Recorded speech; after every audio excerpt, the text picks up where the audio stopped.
My silver dealer called me up and said, Rob, would you like all of my Canadian silver coins at melt value? I said, sure, I'll take it.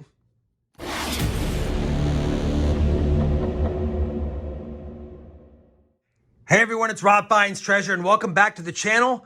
I've got a big old bag of Canadian silver nickels, dimes, quarters, half dollars, and dollar coins. Now, I don't have a collection of Canadian dollars and half dollars that I'm putting together, but for this video, I will try to see if anything from this bag can upgrade or add to my Canadian nickels, dimes, and quarters albums. Now, it's just the silver ones, but it'd be nice to get some upgrades and additions. I will pull out all of the half dollars and Canadian dollars and give you guys a quick look at those. But mainly, I want to focus in on the smaller denominations to see if I can fill some spots or upgrade some spots in my albums.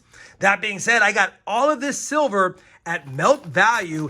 And yeah, most of it's 80%. There's probably some 50% in there. Maybe some sterling stuff or 90% from the older years. We'll have to see. Let me go ahead now and dump out this bag, get it on my mat, and we'll take a look at it together.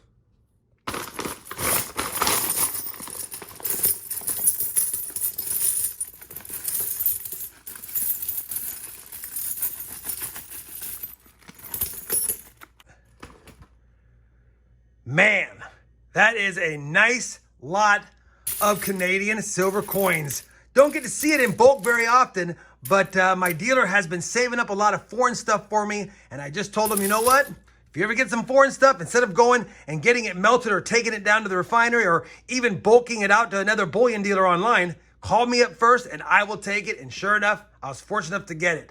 Like I said, the first thing I'm going to do is just pull out all of the Canadian dollar coins and half dollar coins that I see. We'll stack them to the side. I'll cover those. Then I'll get them sleeved up and they'll move on to the smaller denominations. Let me go ahead and do that really quick. We're going to move quickly through the sort just so I can get to the parts where we might fill some spots in the albums. All right, we finished sorting all of the Canadian half dollars and silver dollars out of there. 23 silver dollars, 1958 through 1966. There is a 71 and 72 that are also silver because they're commemorative. We have a handful of half dollars here. I didn't even count them. I think there's like 12 or 13. The oldest being a 1943, a couple of 53s, a 58. The rest are in the 60s. None of these have any particular extra value as far as being a rare coin. Like I said, the only one that was somewhat there was the older one, but it's in relatively heavily circulated condition. So nothing extra on this bad boy. I'll learn to flip it right eventually. Now that we got those done, I'll roll them up and put them aside. And it's time to move on to the sort of all of the Canadian quarters. I think I'll put the quarters in a bucket and I'll pull out the silver nickels and the silver dimes. And we'll start with those once I get all these sorted. If I see any Queen Vicky fronts, I might bring you guys back as well.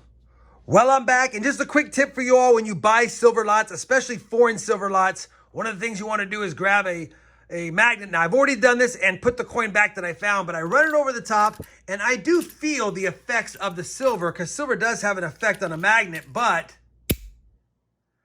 non-silver coins will stick.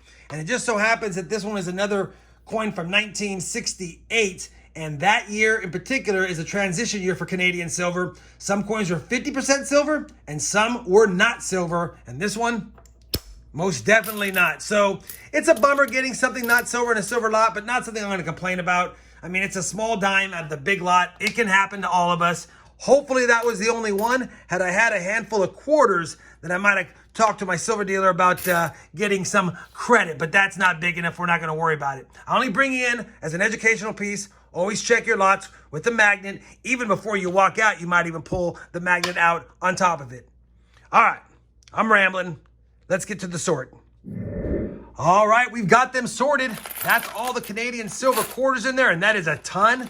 That's all the Canadian silver dimes and the Canadian silver nickels. We'll kick this off with the Canadian silver nickels. I'll sort them, see if I have any better dates or rare ones, and then we'll check them against my album to see if I have any upgrades and or additions. Well, it might be a small sample set of Canadian silver nickels, but we've got quite the lot. We've got a couple that have the H mint on there, and then of course the ones without. I took a quick peek because I have my Canadian silver book right here for nickels. Obviously, I don't have a ton. I only get to fill it up when I buy lots like this one. And yeah, we've got some holes filled, But we've got a lot to fill based on what I see here. And just running through it, 1919, I don't need that. The next is two 1914s, and I can upgrade. Mine has damage. The next one's 1913, might be able to upgrade. 1911, I didn't have that one. We have a 1904. I am missing the 1904.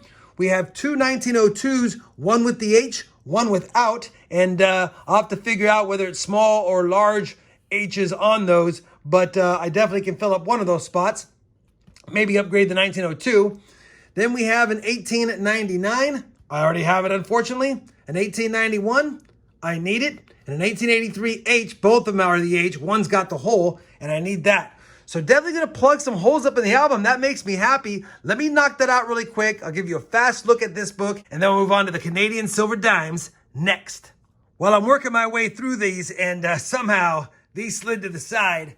I also have a couple of oldies here.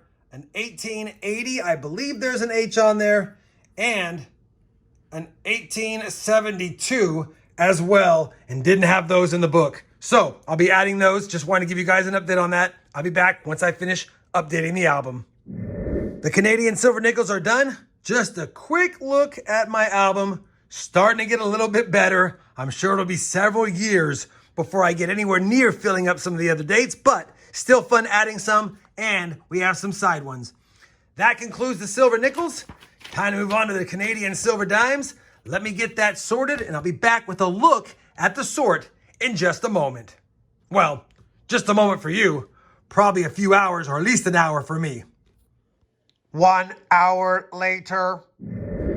So here are all the Canadian Silver Dimes. We have a nice run from 1968 all the way back to 1949. No 48, but we got 3 47s, and I thought I saw a 47 with the maple leaf. I'll double check that. No 46, but we got 45, 44, and 43. No 42s, got a 41, 40, no 39, got a 38, and then nothing earlier than 38 until we get down to the King George the Fifth ones, and we've got a 1907, a 19, and a 1920.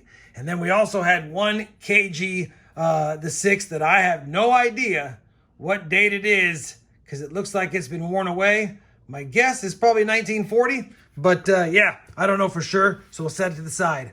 Let me run through these, get the best one of each year, and then see if I can add any to my Canadian Silver Dime album.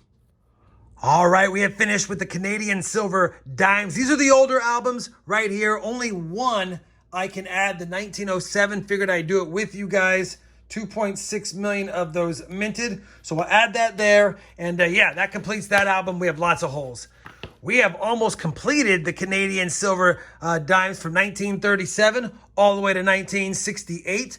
I had some upgrades and additions. I'm only missing 3 now. The 48, and technically the double die 51 reverse, and the shoulder fold 53. Those are varieties of the die. So technically I have those years. And really then I'm only missing the 1948, but I'm a stickler. I'm trying to find those. I've been looking all along. All right, that concludes the Canadian Silver Dimes and the Canadian Silver Nickels. Definitely added some and upgraded some to the albums. And now we just have the Canadian quarters, and that, my friends, is a lot. Let me clean up this area. I'll get those dumped out, and I'll start sorting and let you know what I have after the sort. Well, I'm back, and I want to apologize. I forgot to show you guys all of the Queen Elizabeth II Canadian quarters sorted from 53 through 68. I had all of them sorted and the best ones on top. I meant to record, but I took a break, and I came back, and I started plugging them in the album as far as the ones I needed for upgrades and or additions. So these are all the 1968s, 68s, and 67s, and 66s, and it moves back all the way to 1953. We were able to upgrade about 9 different Canadian quarters in the silver years, and I added the 1954 today. So I'm still missing the 53 shoulder fold. It seems like it's hard to find that. And then, of course, we move on to the clad ones later on. So I've got all the Queen Elizabeth ones as far as years. Just need the one with the shoulder fold. All right, this book is done. Time to move on to the other books. Let me get the King George VI quarter sorted, and I'll be back before I put them in the books this time. All right, all of the King George VI quarters have been sorted by date. There is no King George V ones, so the oldest are 1937 all the way to 1952. Let me go ahead now and choose the best ones on top. We'll take a look at the book, and this is 1911 to 1952, so this will hold all of these bad boys, and I'll show you what I got up front. Got some spots filled, of course. Be nice to fill a lot more, especially the older ones, the KG, the fifth ones, but let's see what we get in the 30s, 40s, and 50s for the album, and I'll be back and show you guys that in just a moment. All right, we finished the Canadian silver quarters, and we were able to add a few. Obviously, there's still a lot of holes, but I'm very happy overall with this Canadian purchase. We did get nickels, dimes, and quarters, all of which we were able to add album additions and upgrades. And on top of that, take a look at all this silver goodies we got. Some of it 80%, of course, some of it 50%, and some of it might be sterling or 90%. But overall, nice adding some Canadian or foreign silver to my stack. Let me know in the comments down below if you guys have Canadian coin albums that you're putting together. Do you like Canadian silver? Do you stack it? And if so, do you like it or enjoy it as much as US silver? Well, that's going to do it for today's Canadian silver hunt and fill. If you guys enjoyed it, I certainly would appreciate that thumbs up. And as always, everyone, happy hunting, happy stacking, and thanks for watching.